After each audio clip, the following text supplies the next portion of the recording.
Vamos orar para começar. Querido Deus, te damos graças por mais um sábado. Obrigada porque podemos estar aqui com o grupo aqui em Minas. Para nós é uma bênção estar aqui com eles. Que eu peço que o Senhor possa estar com cada um de nós, que nos dê sabedoria, entendimento, que podamos nos concentrar no estudo e também conseguir desfrutar dos dias juntos. Que cada coisa que façamos e falemos seja para honrar teu nome. Obrigada por cada uma de tuas bênçãos. Eu peço tudo no nome de Jesus. Amém. Então, para nós foi pedido que a gente fale sobre metodologia. Quando a gente fala sobre metodologia, é um assunto muito amplo, né? Abrange muitas coisas. Mas sabemos que a metodologia é a base da nossa mensagem. Que podemos falar das linhas, os marcos, que nos levam a entender os momentos que estamos vivendo. Sabemos que o que nos diferencia de outros movimentos, outros ministérios, é a metodologia que a gente usa. E sabemos que a metodologia no começo é diferente da metodologia que temos agora, que estamos usando agora. A metodologia, será que mudou ou será que teve uma progressão? O que vocês acham? Progressão. Exatamente. Por que teve uma progressão? Como explica? Tem aumento de conhecimento? O que mais? Dispensações, Dispensações. porque a mensagem exige agora uma metodologia que complemente, que nos ajude a ter um entendimento. Acredito também para tirar também muitas erros que a gente usava no passado como método, né? E então a gente vê que a metodologia ela vem avançando para tirar todo o ruído da mensagem. Exatamente. Não é que a metodologia mudou, sino que foi, exato, foi progressando no tempo. Progredindo, obrigada. Então, se a gente pensa como Deus agiu com a gente, pareceria que Deus tivesse um cronograma. Vou colocar por meses. Janeiro. Obrigada. Janeiro.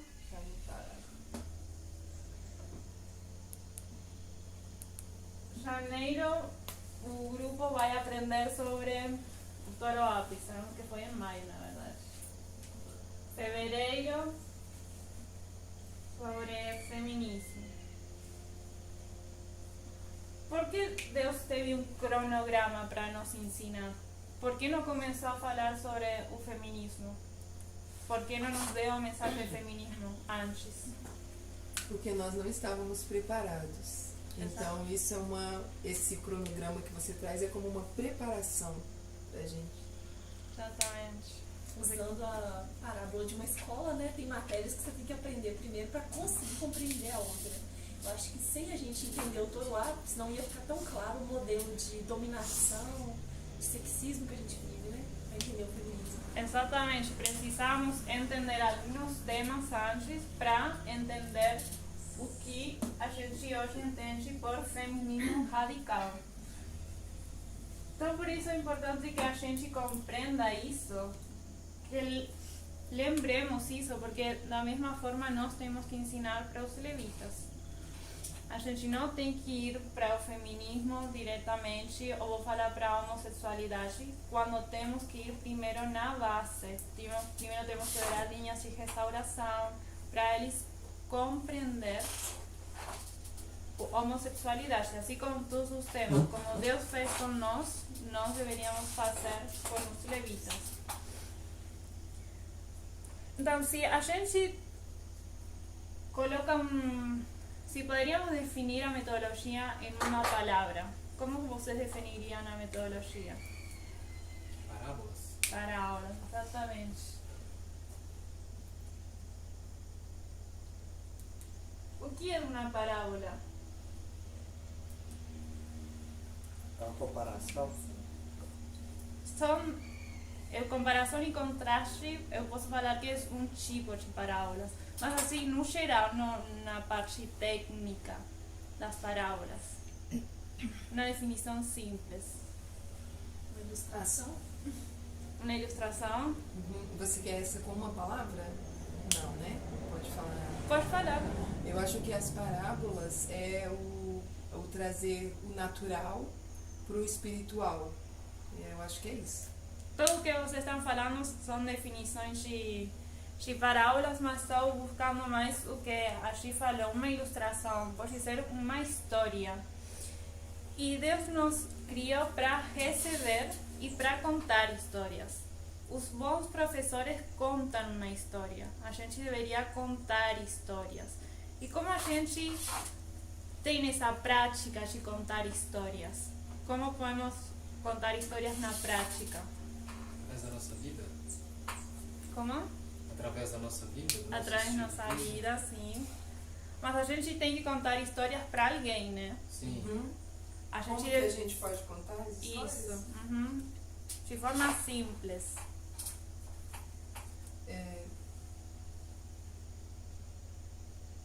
Ilustrando.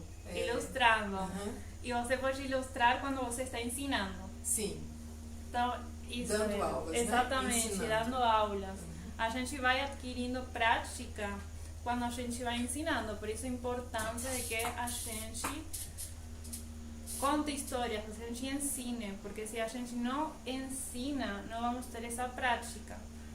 Não sei se lembram da parábola que eu fiz no Recife, que falamos que nós somos como Semente. Sementes. sementes, Árvores, como né? plantas, isso, Plantas. plantas. E as plantas que produzem Frutos. Sementes, frutos. frutos. Que seriam os frutos. Se a gente não colhe os frutos, o que vai acontecer? Toda a sequência, né? Exatamente, vai apodrecer. O mesmo que a mensagem. O fruto seria uma mensagem para nós. Se a gente não colhe os frutos, a mensagem vai apodrecer em nós e não vamos dar esses frutos para as pessoas. Nesse caso seria para os levitas. Sabemos que as histórias se repetem e ampliam. E ainda são contadas histórias. Quando estou falando isso, estou me referindo a Anciã Tesso e o Ancião Parmênides sempre repetem as histórias. Por quê? Porque ainda não compreendimos a história nem como contar a história. Então, por isso, sempre se repete a mensagem, como Jesus fez com os discípulos. Sempre falou as parábolas porque eles não compreendiam.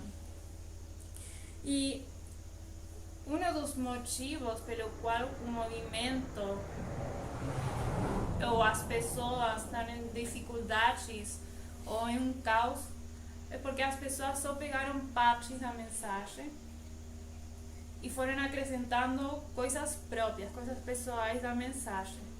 E podemos falar que criaram uma própria mensagem. Acham que estão no movimento, que estão seguindo a mensagem, mas só tiraram partes da mensagem e colocaram coisas pessoais. E o que foi esquecido? A mensagem do clamor de meia-noite, que é... Qual é a mensagem do clamor de meia-noite? Sim, mas especificamente o centro. Por Virgínia que não captou. A mensagem do clamor de meia-noite, qual é? Que era Sexismo. igualdade. Igualdade, isso mesmo. Igualdade. Igualdade de gênero e também fala sobre misoginia. Então, a mensagem veio trazer liberdade para muitos grupos. Grupos que podemos falar que são minorias ainda. Mas, infelizmente, muitos desses grupos só pegaram parte da mensagem, como falei, e só pegaram a parte que se sentem livres e deixaram do lado a igualdade. Esse é o problema um dos problemas que estamos enfrentando. As pessoas estão colocando a liberdade sobre a igualdade. E dos problemas que talvez vemos muito aqui no Brasil não só isso é que se coloca liberdade sobre igualdade, sino também que o racismo, pela história que tem aqui o país, passa a ser mais importante do que o sexismo. Então, hoje gostaria que possamos ver por que o racismo não é mais o teste para nós e por que sim é o sexismo. Para ver isso, gostaria que primeiro falemos sobre o racismo. Temos diferentes métodos para estudar sobre o racismo. Podemos usar linhas. Vocês que lembram? Como podemos estudar o racismo? Com a linha de restauração do LLL. Exatamente. Vamos fazer a linha de restauração. Como começa? De Eva. Isso. Aqui eu vou falar que é o céu. Eden. Éden, isso. Sim, posso falar? Pecado de Eva. Uhum. E o que seria isso? Que assunto? Sexismo. Sexismo. Podemos falar gênero também. Depois, Pecado de Caim. Caim. Qual seria o assunto? Adoração. Adoração. Amor também. Também. Nossa, que foi a primeira morte, Primeira né? morte. Agora é cão. Cão. Da família ainda. Qual é o assunto? Racismo. Racismo. Raça. Raça, isso mesmo. Isso seria o começo e o final. Aí, como é uma restauração, começa Isso. invertido, né? Começa Com restaurando raça. É, isso aí. Que data podemos colocar? 1863. Vamos colocar a data do princípio e do fim dessa linha. 1798. 1798. Raça. Depois. Adoração. Adoração. 88. 1888. Adoração. E depois. Gênero. Agora gênero 89. 1989. Isso mesmo. De volta ao Éden. É. Vai de restaurado. E que metodologia usamos para É o quiasma. o quiasma? Como é o quiasma? Um espelho, né? Exatamente. Como vocês falaram cá, com a história dos mineritas, adoração, com a história de 1888, e o pecado que é o sexismo com nossa história. Há pouco tempo, aqui no Brasil foi apresentado sobre o significado do que tinha acontecido com Cam. Alguém lembra como era a história? História de cão.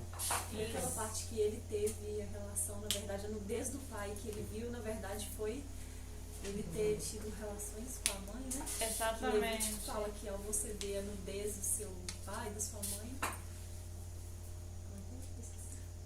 Você, no caso dele, teve a relação com a mãe e foi exposto à nudez do pai. Era uma intimidação ao poderio do pai, né? Exatamente. Patriarcado. Exatamente. Patriarcado. Eu vou colocar aqui patriarcado. Desafiou o patriarcado do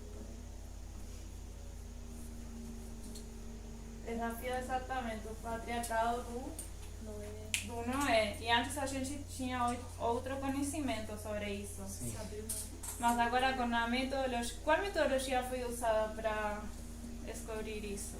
Vocês que acham? Ela foi no significado das palavras ali, né? Foi? Isso. Técnica.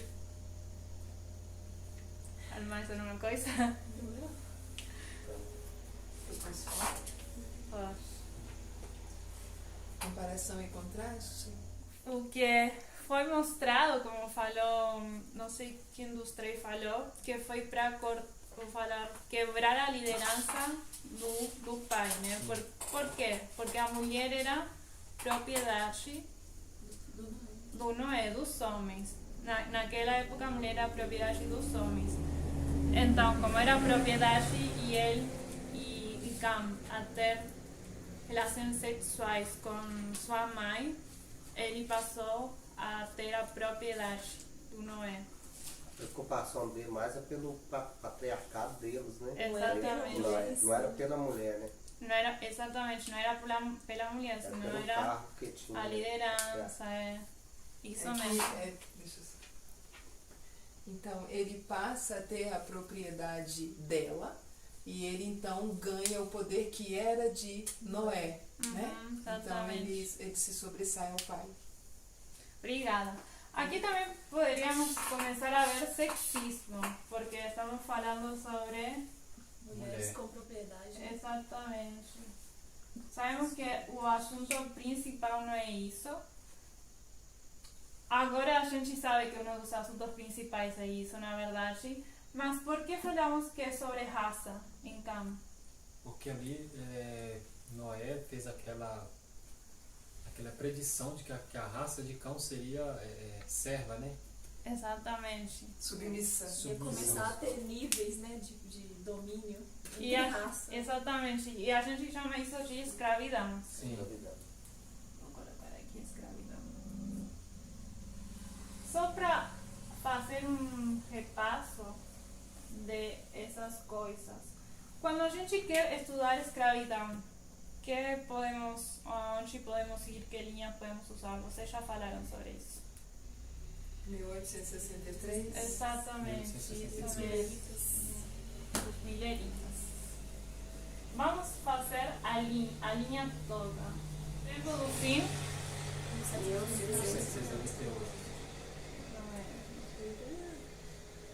Depois. 1844. Sim. 1850. 888. 1863. Não. 61. E agora sim. 63. 63, a Guerra Civil. Isso mesmo. A guerra foi nesses anos aqui, né? Aqui tivemos a Guerra Civil. E sabemos que de 1798 a 1861, quantos anos são? Lembra? Lembra? 44 dá 46.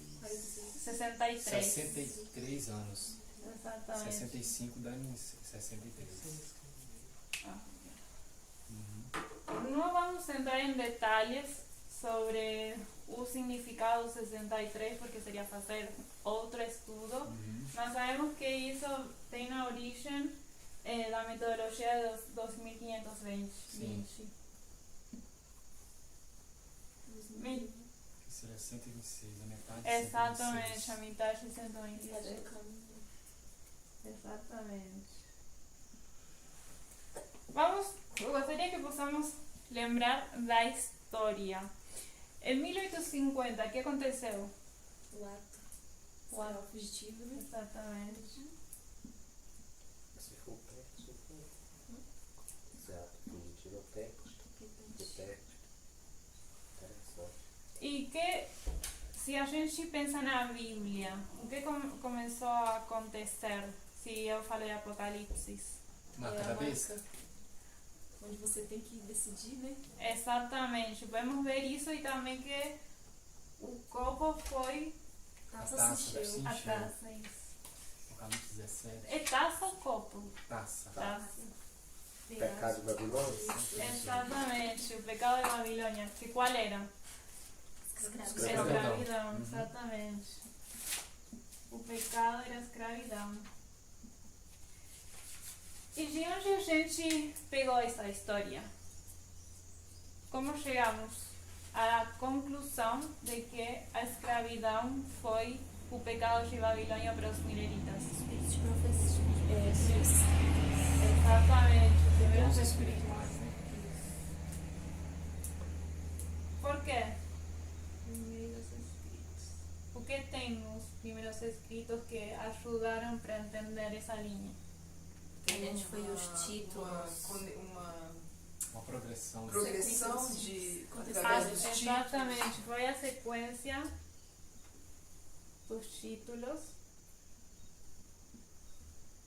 que fizeram com que compreendamos que a escravidão foi o assunto, o pecado de Babilônia na linha dos mileritas. Porque se a gente tinha aquela ideia de que Jesus ia voltar ali, então tinha que ter um teste que ia testar, né? Dividir os dois grupos. Exatamente. E outra coisa, quando a copa já está cheia, o que significa? Que está próximo a vir. Juízo. O juízo, isso mesmo. O juízo por quê? Porque eles estão... Por que o juízo?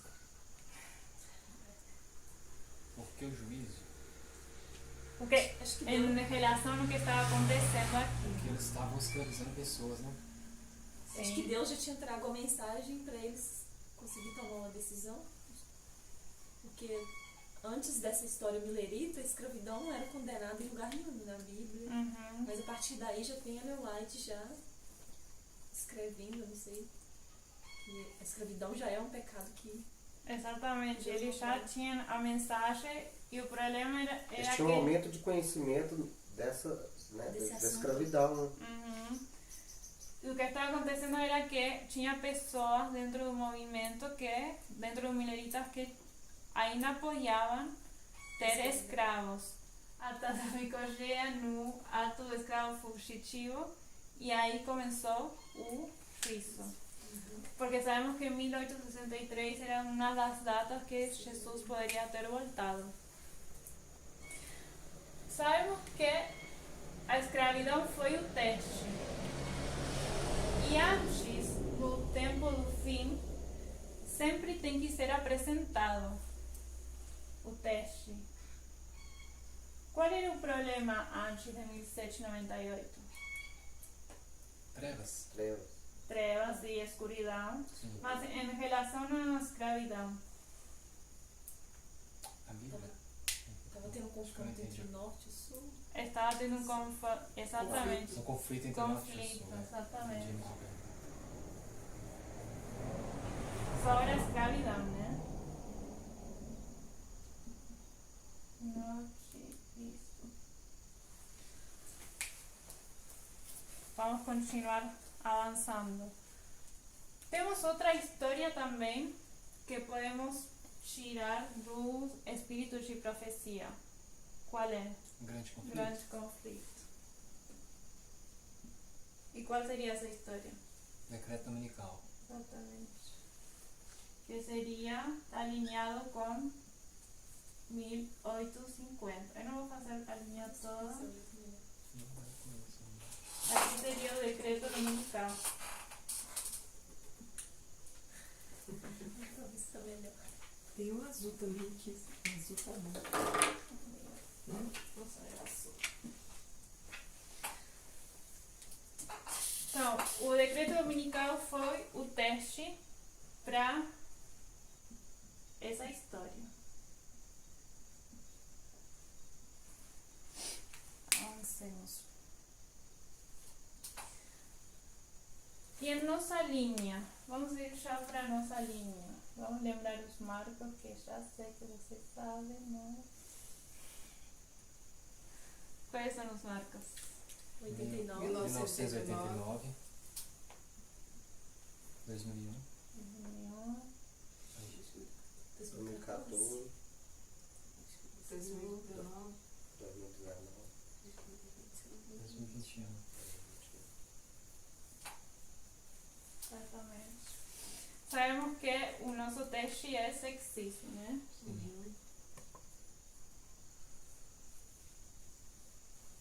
E o que está acontecendo? Vamos fazer a mesma coisa. Se já sabemos que antes da da história da escravidão tinha que estar acontecendo alguma coisa que nos fale que o teste ia ser a escravidão. O que temos aqui que nos fala... A queda da União Soviética. Não. Antes daí estavam surgindo vários movimentos, tinha dos direitos civis, né, mas em especial tinha o Stonewall e as ondas do feminismo, primeiro e segundo onda. Temos isso. Me sugerindo o tema da... Essa é uma o tema era das o coisas... sexismo, né? Exatamente. Aqui já deveríamos ter visto o sexismo. Sim. Eu falei sobre um grupo no Recife que foi criado com 1989. republicanos. Isso, pode Maioria falar. moral? Maioria moral. Como poderia estar relacionado a maioria moral com o sexismo? Você que acha? Maioria moral com sexismo.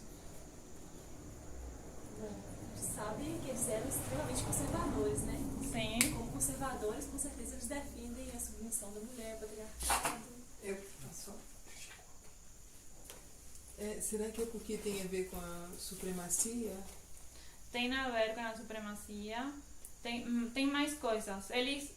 Eu falei no Recife que eles têm 3 objetivos pelos quais lutam. Assim, verdade. era ter o direito de ter escolas, né, separadas dos negros, né? Lutar contra os movimentos Isso foi com a segregação. Talvez não me expressei bem. Eles têm 3 problemas que querem erradicar de Estados Unidos. Feminismo, homossexuais. Movimento dos direitos dos e o homens. exatamente, movimento dos direitos civis. Ah, sim, que ainda não eram. O feminismo Certo.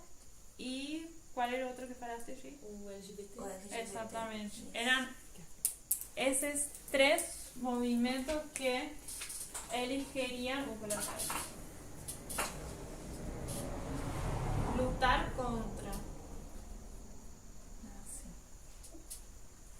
Vamos definir o que é racismo em suas palavras.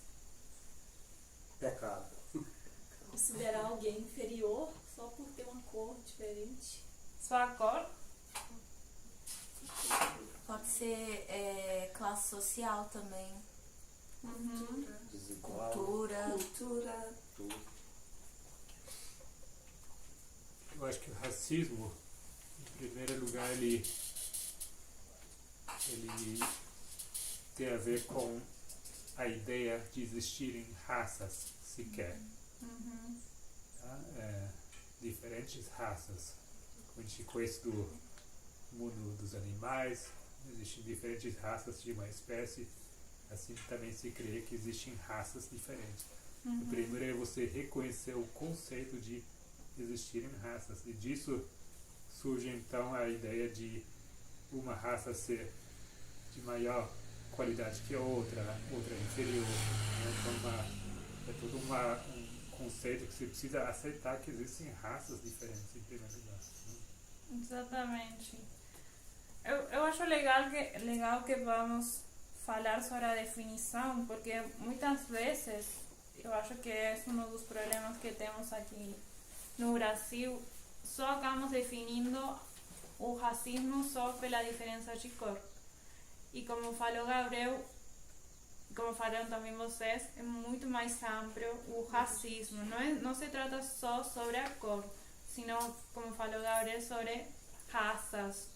Aqui eu tenho uma definição que seria: consiste no preconceito e na discriminação com base em percepções sociais baseadas em diferenças biológicas entre povos. Então estamos falando sobre diferenças biológicas que, obviamente, a cor está dentro disso, mas não definimos o racismo só pela cor. E se temos que definir sexismo, o que é? Na definição de sexismo. Não entendi a pergunta. O que é sexismo?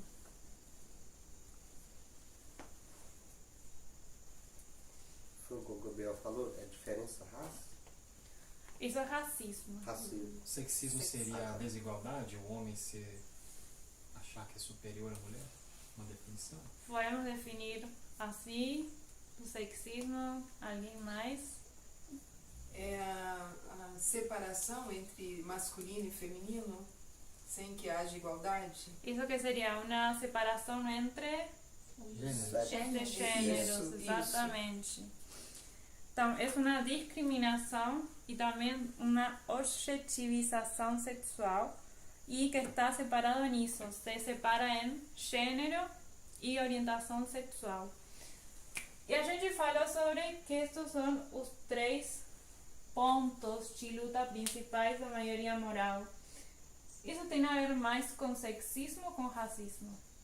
Esses 3 aqui, homossexualidade, feminismo e direitos civis. Sexismo. Sexismo. Exatamente.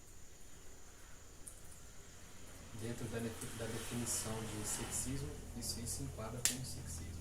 Exatamente. Por que estou falando disso? Para mostrar que nosso texto é sexismo, não é racismo. Porque, como falamos, sempre temos que começar a ver antes Sim. do tempo do fim o que vai ser nosso teste. Que dita o tema da dispensação. Exatamente. E a maioria moral era sexista. Estava em contra dos homossexuais, feministas, E comparando essa linha, a linha milerita com a nossa, a gente consegue ver que assim como lá, antes de 1798, Estava havendo conflito. Né? exatamente, estava havendo um conflito ali entre o sul e o norte, e era sobre escravidão. Se o teste lá em 1861, na verdade 50, era a escravidão, da mesma forma na nossa história também. Exatamente. Antes de 1989, a maioria moral, né, vem ali com Ela vê as ameaças ela surgindo, vê essas né? ameaças surgindo, Ela com o começa- sexismo também, na nossa linha vai ser o sexismo também. Exatamente. E se nós não se nós, por exemplo, focos agora só no racismo, nós vamos ficar igual da linha mileritas. Por que Jesus não voltou? Porque eles parou lá, eles não estavam preparados para ouvir o resto da mensagem. Então, realmente, o nosso foco não é racismo. E por quê? Minha pergunta, por que nós temos a tendência para ficar lá no racismo e não vai para o próximo linha? Eu só queria dizer que se nós focarmos no racismo, a gente se perde da dispensação que a gente se encontra, né? E a outra coisa é que se a gente observar bem o que a Bárbara está trazendo para a gente, é tudo metodologia. Sem a metodologia, nós vamos continuar pensando que o racismo é o foco. Sem a metodologia, a gente também não vai entender o que é o sexismo, como a Bárbara está trazendo para a gente nesse estudo. Outro ponto interessante também é que se a gente analisar, comparando e contrastando a linha, a gente vê que o racismo foi resolvido, entre aspas, né, na história de 1798.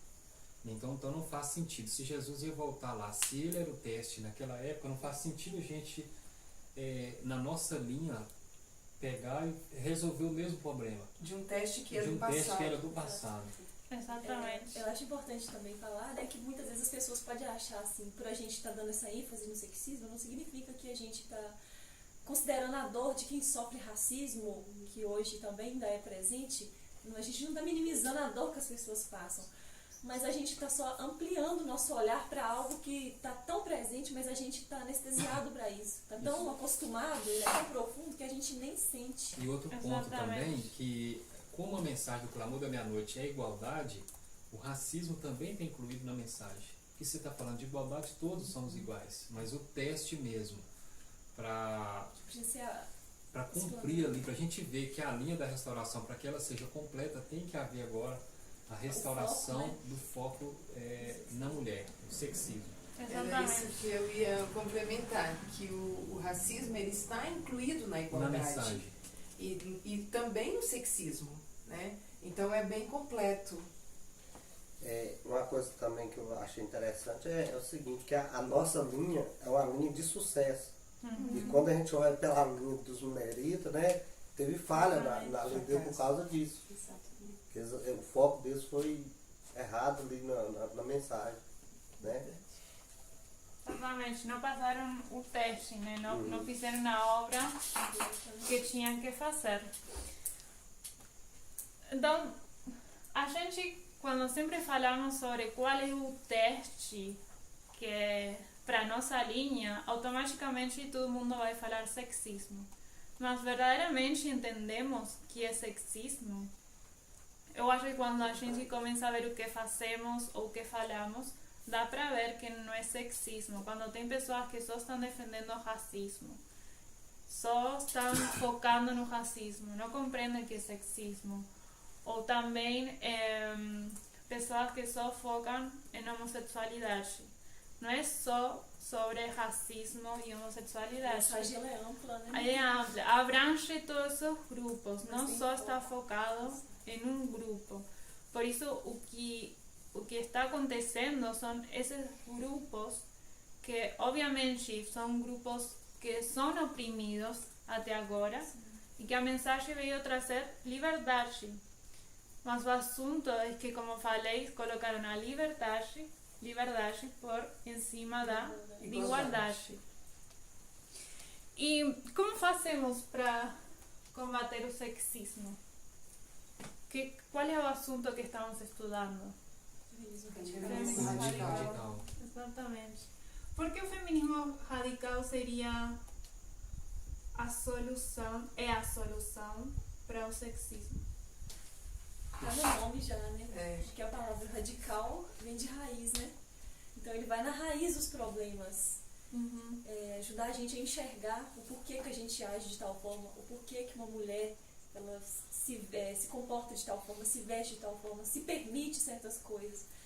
Né? A gente consegue enxergar que são vítimas de uma sociedade, de uma cultura que às vezes agir assim para se sentir amada, se sentir aceita.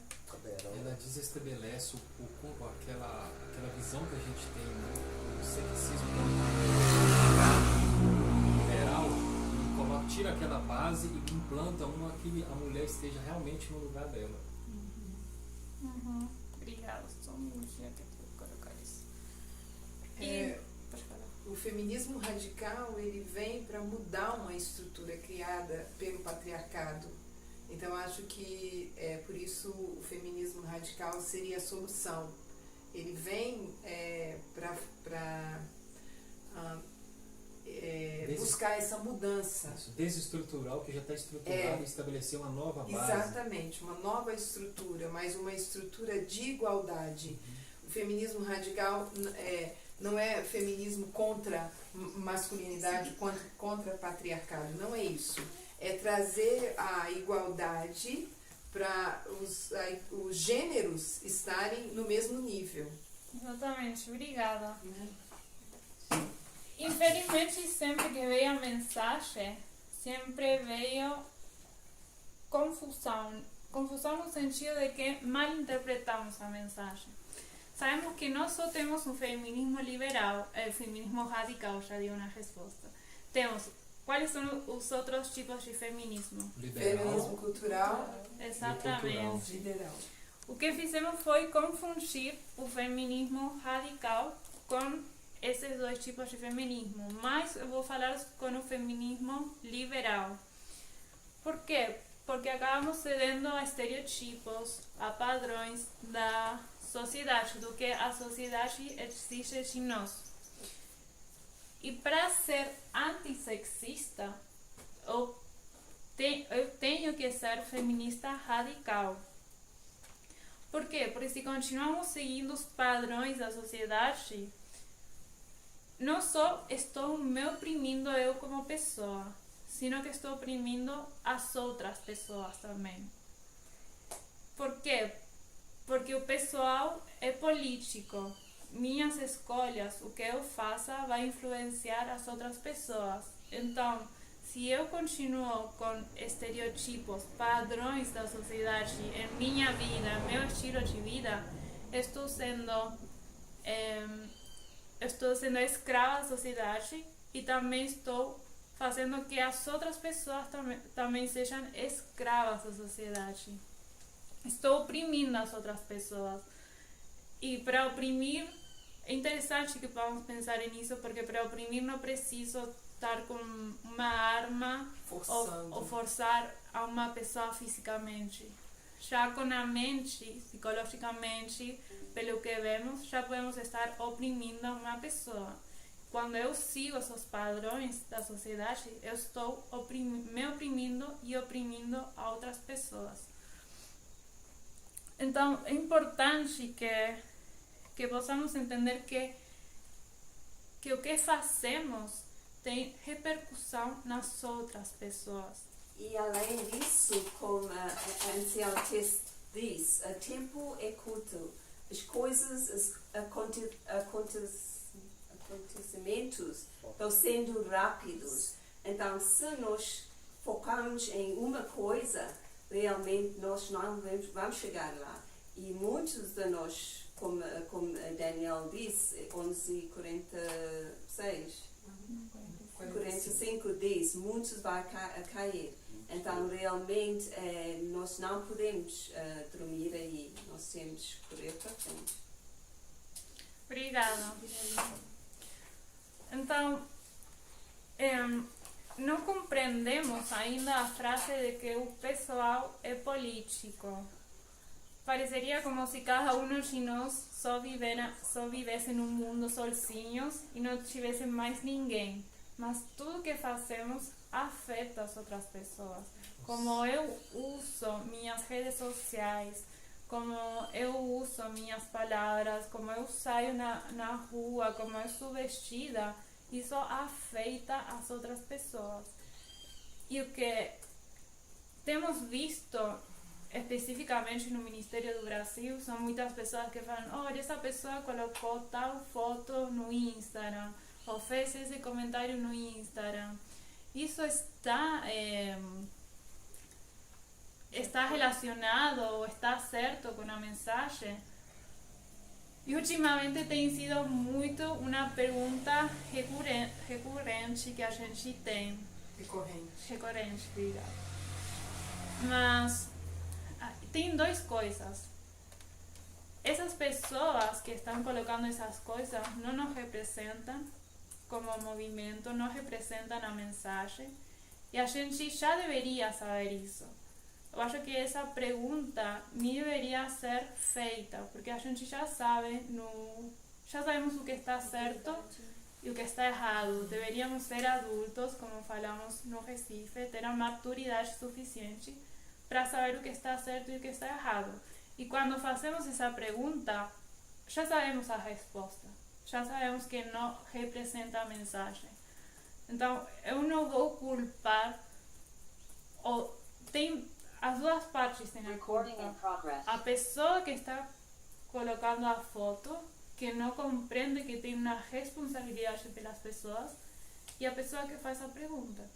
Porque a pessoa que faz a pergunta tem os meios para estudar e também para entender a mensagem. Então não precisa de um ancião ou anciã para saber a resposta. A resposta já pode ser achada pela pessoa mesma, não precisa de uma pessoa para responder isso.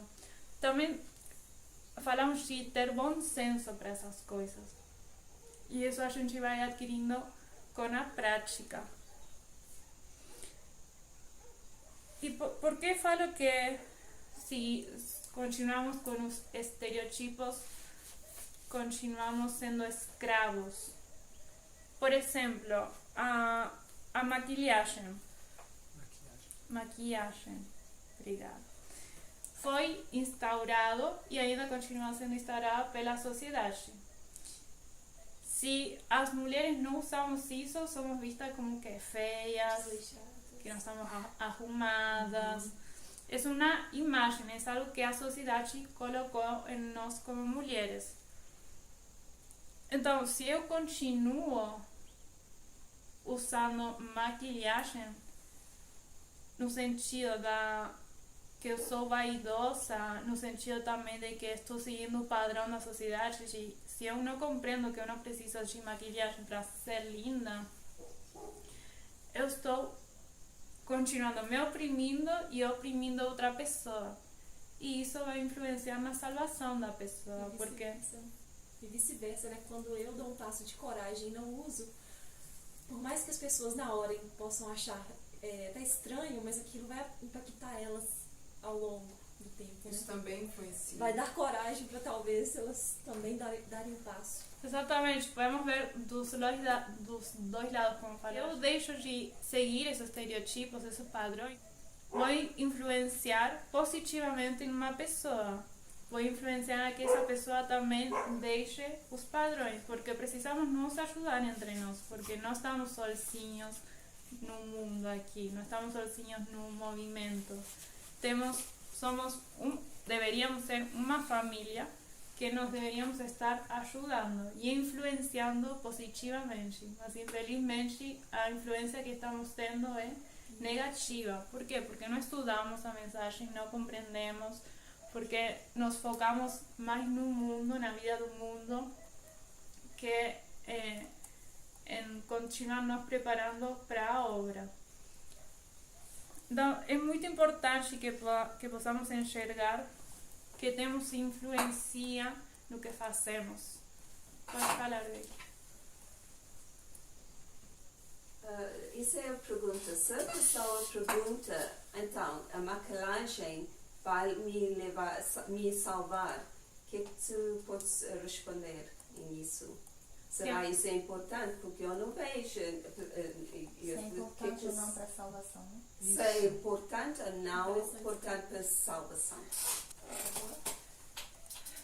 Talvez a gente está acostumado a falar isso de uma perspectiva moral, né? Ah, a maquiagem não pode moralmente. Mas se a gente está olhando de uma perspectiva do teste de sexismo, ela pode impedir a nossa salvação nesse sentido. Porque eu vou estar escolhendo o lado errado, o lado que está confirmando os estereótipos, Exato. confirmando os padrões, o que os homens querem de nós, né? Está sendo escrava do sexismo. De uma certa forma, isso demonstra de que lado que a pessoa está. O Renildo falou que eu ia falar, na verdade, isso nos torna escravos de uma imposição cultural da qual a gente não pode mais fazer parte com a luz que a gente tem hoje. É um símbolo, né? Isso. É um símbolo. Lembrando que esse lado seria o lado da direita, né? Porque quando a gente fala do feminismo cultural liberal, está encaixado desse lado, ou seja, significa que até politicamente a gente ainda não aprendeu onde a gente deve se colocar. Então, quando as pessoas perguntam se isso importa ou não para a salvação, com certeza importa, porque isso significa que você estaria se colocando do lado do partido oposto daquele que apoia as minorias. Exatamente. Obrigada. Por isso é importante que não façamos perguntas para nós mesmos. Por que estamos fazendo as coisas? Qual é o preconceito que eu tenho na minha mente, que por isso estou reagindo dessa forma? Por que estou usando essa roupa? Por que falo as palavras que falo? Só se a gente começa a refletir, que já deveríamos ter feito isso, só assim a gente vai compreender se estamos seguindo estereotipos ou não. Na verdade, na base, todo mundo está seguindo estereotipos, porque todos fomos criados em uma sociedade sexista. Então a gente tem que começar a questionar nós mesmos quais são esses estereotipos que a gente continua seguindo. Isso seria tanto para mulheres como para homens.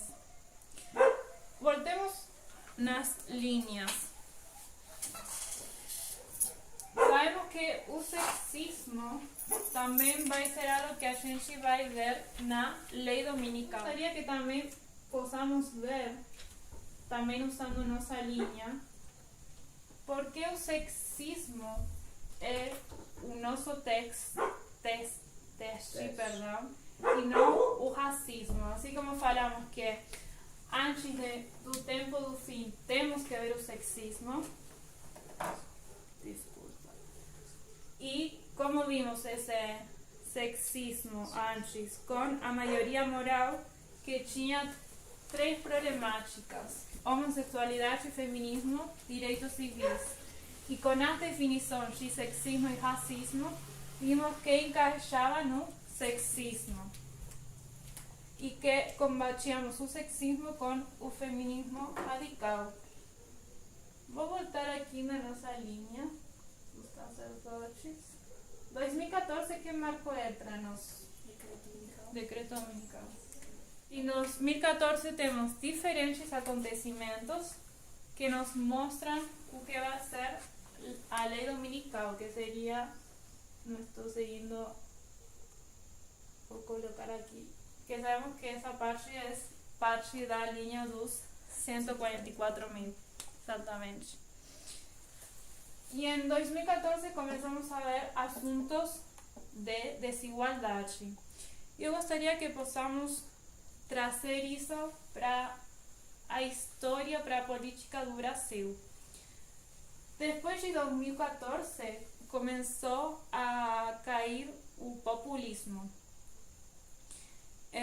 E o Brasil é um dos exemplos mais clássicos sobre a queda do populismo. O que acontece em 2014? Quem estava como presidente? Dilma Rousseff? Não. Já teve, já?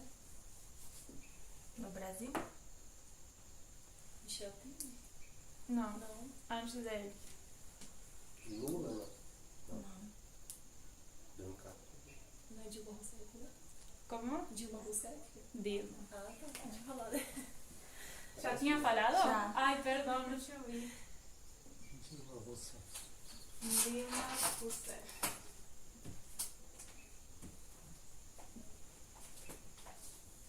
Ela estava como presidente, mas ela em 2014 começou a ter problemas.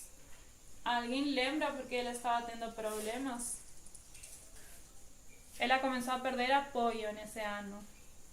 Acho que começaram a acusar ela de pedaladas fiscais, algo do tipo. Pode repetir a pergunta? O que estava acontecendo? O Dilma Rousseff estava como presidente no Brasil em 2014. Em 2014 ela começa a ter problemas no governo dela. O que estava acontecendo? Que ela estava tendo problemas.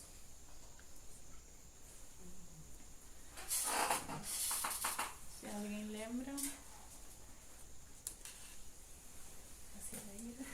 Nessa época eu não ligada na política. Estava tendo muitos problemas sociais, aumento de preços, por falar em inflação. Dentro do partido político tinha começado a ter uma divisão entre Michel Temer, fala? Michel Temer. Michel Temer. Temer. Temer, obrigada. Michel Temer. E começou a haver uma divisão no partido da Dilma.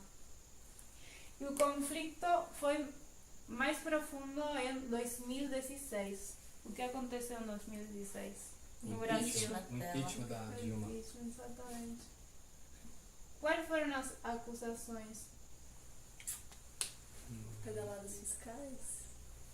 Sim, o que é uma pedalada fiscal? Está relacionado com a inflação. O roubo, corrupção, né? Tem a ver com corrupção, sim, mas eu queria ver... Roubo ao fisco, os taxas, Deixar de os impostos. impostos? Exatamente. Por quê? Porque estavam destinando dinheiro para bolsas de família e para outras coisas. Então, Os campos de futebol. exatamente. Se estava deixando de pagar impostos, dar essa taxa para tirar esse dinheiro para outras causas, vou falar. E se está acusando isso.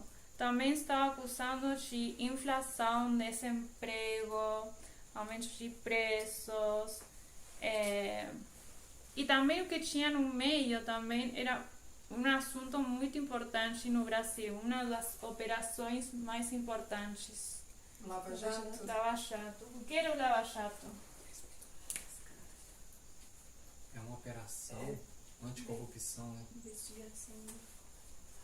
Uhum. E quem tinha autorizado essa operação? Sérgio Moro? Como? Sérgio Moro? Moro, exatamente. E por que estavam acusando a Dilma Rousseff disso? Estavam relacionando a ela com a Operação de Lava Jato. Estavam acusando a ela de algo.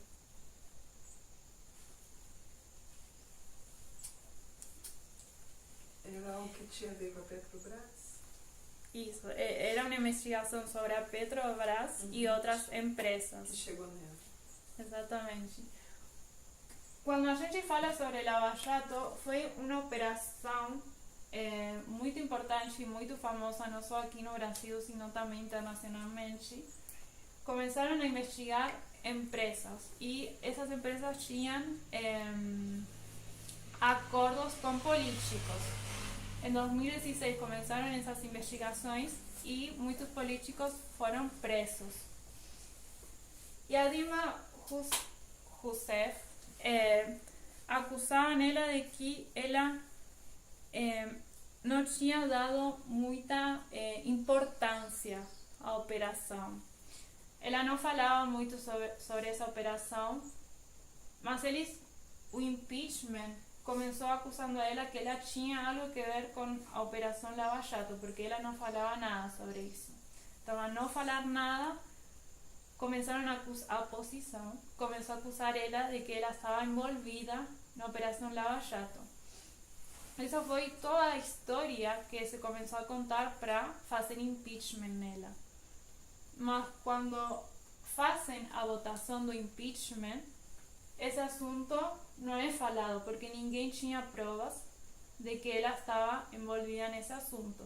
Se as acusações eram inflação, crimes de responsabilidade, foi inflação, aumentos de preços, essas foram as acusações. Por isso é muito questionado o impeachment dela, porque não tinham provas suficientes para tirar ela da presidência.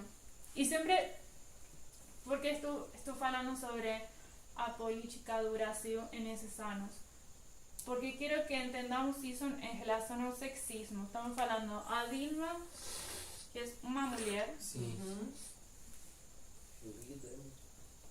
que foi tirada e não foi tirada com provas suficientes. E foi tirada, se a gente vê documentais ou notas dessa época, estava cheio de homens. A comissão era toda de homens brancos.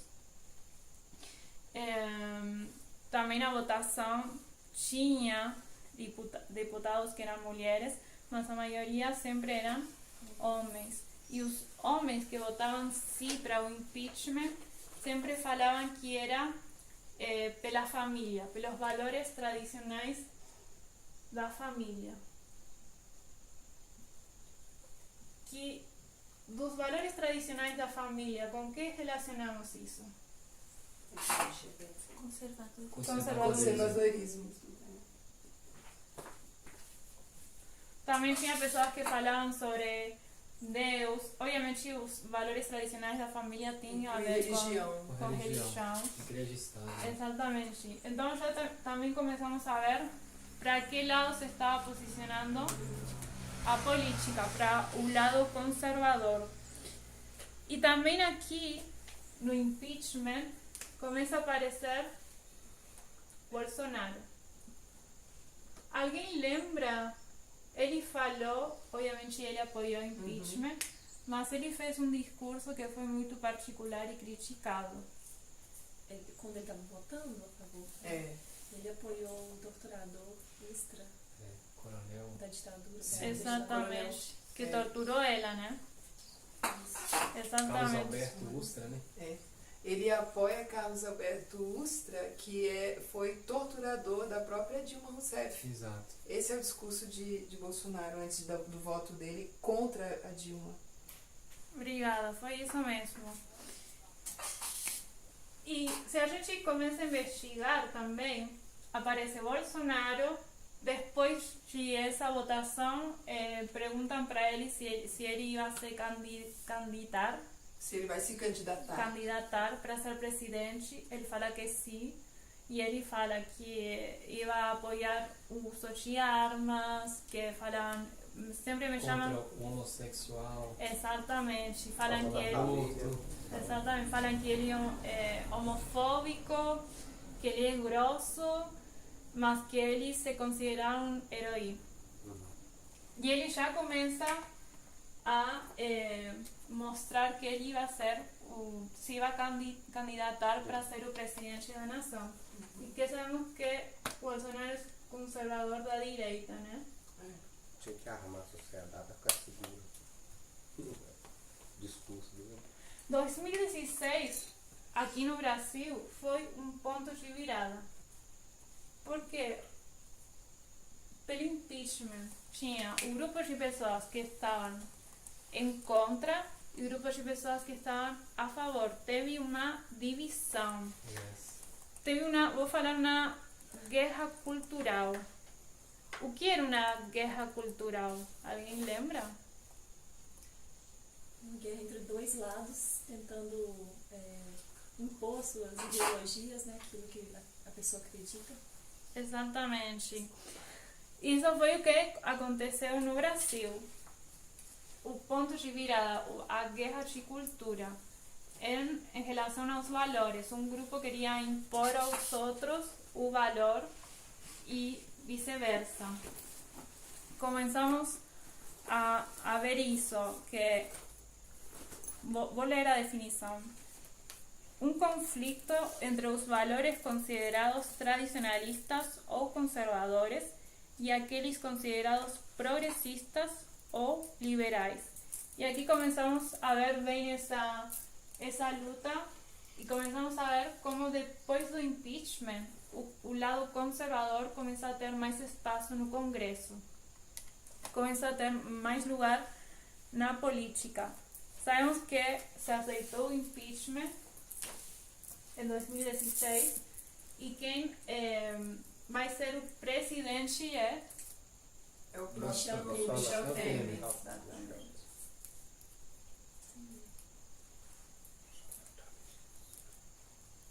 que também tinha um discurso conservador. E quando ele assumiu a presidência, estava só rodeado de homens brancos também. Eu lembro que na época deu até bastante polêmica sobre a conduta da esposa dele, né? Que eles já tinham como tinha o lema, né? Bela, recatada e do lar, né? Esse era o lema dela. Verdade. Exatamente. Obrigada. Então, por que é importante que possamos entender esses assuntos que aconteceram no Brasil em relação à mensagem? Porque isso mostra o desdobrar da mensagem externa, né? Uhum. Que esse problema em todos os países, né? Com certeza. Assim, Alguém quer falar? porque a gente pode ver então de 2014 até o ponto em que você está explicando o sexismo, a atuação da desigualdade dentro da política brasileira. E a gente vê que exteriormente é isso tudo que está acontecendo, a política está muito envolvida, né? E tem a ver com cultura, com a parte cultural, né? Uhum. Exatamente. E se a gente pensa que quem votou a favor do impeachment são deputados. O que são os deputados? A definição. São representantes do Criam povo. leis, né? São representantes do povo. Então, a ser representantes do povo são o povo mesmo quem vota pelos deputados. Certo. Já podemos ver qual é a mentalidade do Do povo também, né? Culturalmente, qual que predomina, né? Exatamente, assim como podemos ver no caso de Johnny Depp e Amber, que quem fez a votação Foi o povo. foi o povo. Exatamente, o mesmo podemos ver aqui, os deputados que são escolhidos pelo povo também começam a mostrar qual é a ideologia do lado conservador. Então, é importante que possamos olhar para a história, porque isso aqui confirma também que estamos falando sobre uma história de sexismo. Temos o elemento de que a Dilma era mulher, foi a primeira presidenta mulher, depois de ela não teve mais, foi tirada sem provas contundentes. Temos a guerra cultural pelos diferentes valores e interesses entre os grupos, e começamos a ver mais a posição ou ter mais espaço ao lado conservador da extrema direita. Já vou terminando. Então, a ideia é que, como falei no começo, possamos lembrar porque o sexismo é nosso teste e não o racismo. E só com a metodologia a gente já pode ver porque o sexismo é nosso teste. E a gente vai continuar depois de tarde na outra aula com o mesmo assunto. Vamos orar? Querido Deus, te damos graças por o tempo que estamos juntos, pelo espaço, porque podemos nos reunir para estudar juntos da mensagem que o Senhor deu através dos nossos profetas. Eu peço que possamos abrir nossos olhos, podamos escutar, podamos refletir sobre o que fazemos, o que falamos, sobre nossas vidas, para mudar nosso caráter, para ter o caráter que precisamos para ir no céu. Que sempre lembremos que nossa missão aqui é servir as pessoas, que possamos alimentar com nossos frutos as pessoas, e que lembremos de que temos influência nas pessoas que temos a nosso redor, que temos uma grande responsabilidade. Eu peço que o Senhor esteja com cada um de nós, com cada pessoa que está assistindo os vídeos também desde suas casas. Eu peço tudo em nome de Jesus. Amém.